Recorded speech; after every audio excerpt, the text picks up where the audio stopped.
Hey there, I'm Sandra. I'm 28, and after going through hell and back, I'm finally starting to see the light at the end of the tunnel. Right now, I'm working part-time at this cozy little bookstore downtown called Pig Turner. It's not much, but it pays the bills and keeps a roof over my head in the modest apartment I share with my best friend, Lily. Sandra, you're going to crush this final. Lily cheers as I hunch over my textbooks at our tiny kitchen table. I manage a tired smile. Thanks, Lil. I can't believe I'm almost there. Girl, after everything with that jerk Mike, you deserve this win, she says, her voice softening at the mention of my ex-husband. The name still sends a shiver down my spine. Mike, the nightmare I finally woke up from. Sandra, you okay? You zoned out for a sec. I shake my head, clearing the memories. Yeah, just remembering. But that's the past, right? I'm free now. Just then, my phone buzzes with a text from Jason, my English lit study buddy. Hey Sandra, still on for our study session at the library? I smile and type back, absolutely. See you in 20. Jason's been a lifesaver this semester. Smart, funny, and totally platonic. Exactly what I needed after the disaster with Mike. As I gather my books, Lily gives me a knowing look. So, any updates on the Eric front? I feel my cheeks flush. Eric, the sweet, unassuming guy who comes into the bookstore every week, always leaving with a new novel, and that smile that makes my heart skip a beat. He asked me if I wanted to grab coffee sometime. I admit, unable to hide my grin. Lily squeals and pulls me into a hug. Sandra, that's amazing. You deserve someone who treats you right. As I head out the door, I can't help but feel a flutter of excitement. Graduation is just around the corner. I've got amazing friends, and maybe, just maybe, a chance at love again. For the first time in years, I feel like I'm exactly where I'm supposed to be. Little did I know, my past wasn't quite finished with me yet. But that's a story for another day. Right now, I've got a future to build, one page at a time. The morning of my graduation dawned bright and full of promise. Standing in front of the mirror, adjusting my cap and gown, it hardly seemed real that this day had finally arrived. Sandra, you look amazing, Lily exclaims, snapping pictures with her phone. Total boss babe vibes. I laugh, striking a pose. Thanks, Lil. I can't believe we're actually here. My phone buzzes again. This time a text from Eric. Good luck today, Sandra. Can't wait to see you walk across that stage. You've earned this. My heart flutters. Eric has become such a significant part of my life in such a short time, and his support means everything. The auditorium buzzes with excitement as hundreds of graduates in black gowns mill about, eager and full of hope. I find my place in line, my heart pounding with anticipation. The ceremony begins, and as I watch my classmates cross the stage, pride swells within me. After everything I've overcome, this is my moment. Sandra Johnson, the dean calls. My heart races as I step onto the stage, reaching for my diploma with trembling hands. Then, Sandra, wait. A voice cuts through the ceremony, freezing me in place. No, it couldn't be. I turn and my blood runs cold. Rushing down the aisle is Mike, my ex-husband, the man who tried to crush my dreams for years. What are you doing here? I hiss as he bounds onto the stage, dropping to one knee, a ring in hand. The audience gasps. Andra, baby, I'm so sorry for everything. Please, give me another chance. Marry me again. Time seems to stop. Hundreds of eyes are on me, murmurs ripple through the crowd. Somewhere, I know Eric is watching this nightmare unfold. Are you insane? I manage, my voice trembling with fury. Get out of here, Mike. We're done. We've been done for years. Suddenly, security rushes in, pulling him away as he struggles, still calling my name. The ceremony dissolves into chaos. I flee the stage, pushing past confused faculty and classmates, tears blurring my vision.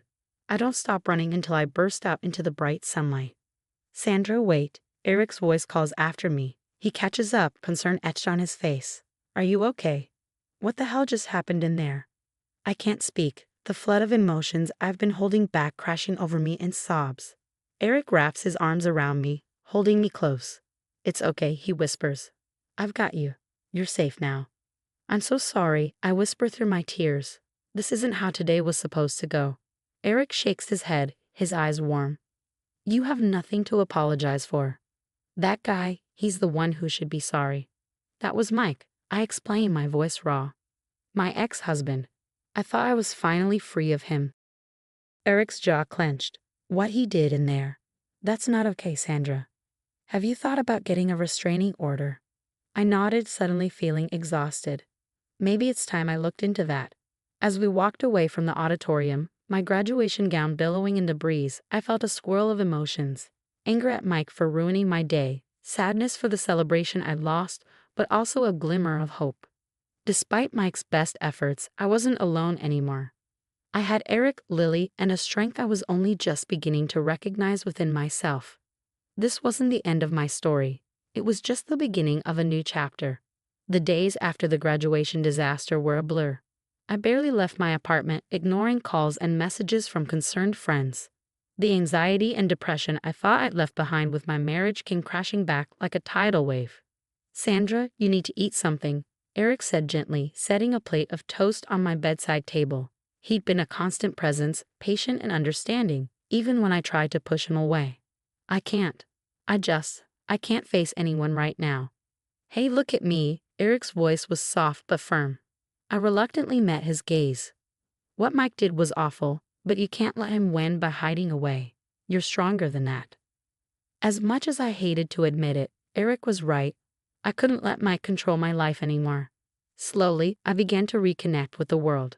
But when I scrolled through social media, my heart sank. That lying bastard, I exclaimed, nearly throwing my phone across the room. What is it? Eric asked, alarmed. I showed him the screen, my hands shaking. Mike's been posting all these lies, saying I cheated on him, that I'm unstable, and people are believing him. Eric's expression darkened. We need to do something about this, Sandra. This isn't just gossip, it's defamation. As we dug deeper, a disturbing pattern emerged. Mike hadn't just been spreading lies online, he'd been systematically sabotaging my life for months. I don't understand, I said, pacing the living room. How did he know about that job interview? I never told him I applied. Lily, who had been helping us investigate, looked up from her laptop. Sandra, I think he's been intercepting your mail.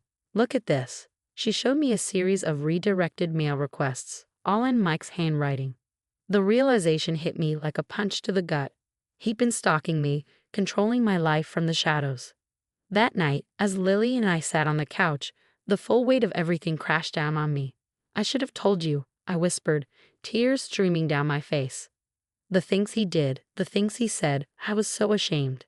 You have nothing to be ashamed of, Lily said fiercely. He's the one who should be ashamed. As I poured out years of pent-up pain, detailing the emotional and verbal abuse I'd suffered at Mike's hands, Lily listened without judgment. For the first time, I felt the burden lighten. Over the next few days, we developed a plan. Eric reached out to a lawyer friend for advice, and Lily helped me document every instance of Mike's harassment. As we put the finishing touches on our plan, I felt a surge of empowerment. Mike had tried to break me, to control me, to erase the person I'd worked so hard to become. But he'd underestimated me, and now he was about to learn just how strong I really was. The day of our sting operation arrived, and my nerves were on edge. We'd set the trap carefully, orchestrating a fake job interview we knew Mike would try to sabotage.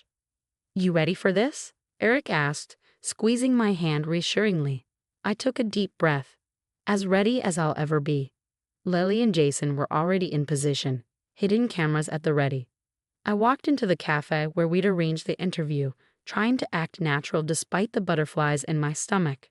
Right on cue, Mike showed up, lurking in a corner booth. I pretended not to notice him as I greeted our plant, a friend posing as the interviewer. Halfway through the fake interview, Mike made his move. He approached our table, his face a mask of concern. Sandra, thank God I found you, he said, his voice dripping with fake sincerity. I can't let you go through with this interview. This company. Cut the crap, Mike, I interrupted, standing up. We know what you've been doing, the stalking, the lies, all of it. His face twisted with rage. You ungrateful, after everything I've done for you. That's when Lily and Jason emerged, cameras rolling. Several of our mutual friends, who we'd invited to witness the truth, stepped forward, shock and disgust etched across their faces. Mike realized he'd been caught. He tried to backpedal, but it was too late. His true colors were on full display. In the aftermath, armed with our evidence, I was granted a restraining order against Mike, but he couldn't let go. Within weeks, he violated it, showing up at my workplace. This time, there were real legal consequences. As Mike was led away in handcuffs, I felt a weight lift off my shoulders. But life had more surprises in store. A few weeks later, I received an unexpected call from Horizon Publishing, a prestigious company I'd always dreamed of working for. "We've been following your story, Sandra," the HR manager said. "Your resilience and determination are exactly what we're looking for. We'd like to offer you a position as an assistant editor." I was speechless. After years of struggle, my career was finally taking off. 1 year later, I stood in my new office at Horizon, a framed photo of Eric and me on my desk. I had just wrapped up a major project, feeling more confident and empowered than ever before. My phone buzzed with a news alert, and I nearly dropped it when I saw the headline: "Local man arrested for fraud and investment scheme." There was Mike's mugshot, looking haggard and defeated. He had tried to scam investors in a desperate get-rich-quick scheme and was now facing serious jail time. I sat back in my chair, a complex mix of emotions washing over me. Part of me felt vindicated, seeing Mike finally face consequences for his actions. But mostly I felt free. Mike no longer had any power over me or my life. That evening, as Eric and I walked hand in hand through the park near our new apartment, I reflected on the journey that had brought me here. "You know," I said, "a few years ago, I never would have believed I could be this happy, this whole." Eric smiled. "You did all the hard work, Sandra. I'm just glad I get to be part of your story now." As the sun set, painting the sky in brilliant oranges and pinks, I felt a profound sense of peace. The road hadn't been easy, but I'd emerged stronger, wiser, and surrounded by love. Mike had tried to write my story for me, casting me as the victim, but I'd taken back the pen. Now I was the author of my own life, and the next chapter, it was brighter than ever. The story of Sandra's triumph over her toxic ex-husband has come to an end. Now I have a question for you. Is it ever acceptable to forgive someone who has repeatedly manipulated and abused you? Or is cutting them out of your life completely the only way to truly heal? Share your thoughts in the comments below.